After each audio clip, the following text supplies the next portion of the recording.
Good morning. It's Monday, March 16th. We're not at school today and we're not at school this whole week, but you still got some stuff to do to make sure you're keeping up with your reading. In the Google Classroom, there's a calendar. Here's this week's calendar.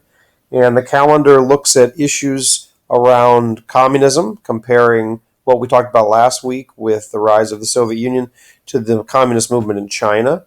And you can see that the reading for Monday night is looking at that and comparing the Russian Revolution or the Soviet Revolution and the Communist Revolution, which in many ways are very different, particularly when it comes to the notion of the Chinese Revolution as a peasant movement.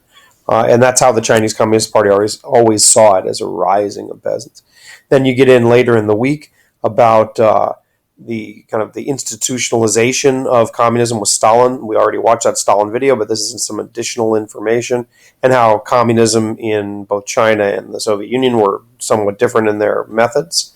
And then how other nations reacted. On Wednesday, you're going to be reading about the non-aligned nations movement and the emergence of the Cold War, which is these kind of two clashing powers, the United States as one and the Soviet Union as the other, and then an interesting kind of position for the People's Republic of China within all of that. And then how other nations reacted. Some nations saying, hey, I like the US, hey, I like the Soviet Union because of their aid and support.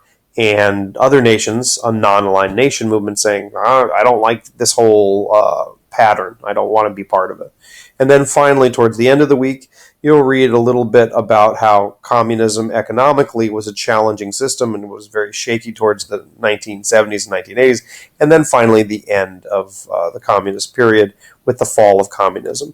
So that reading really takes you through page 1029 to 1059. It's about 30 pages, and it deals with this kind of developing communist world. I think you'll think it's interesting.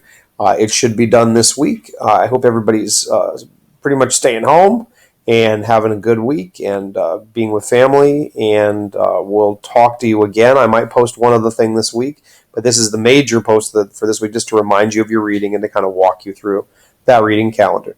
Take care. I'll talk to you again.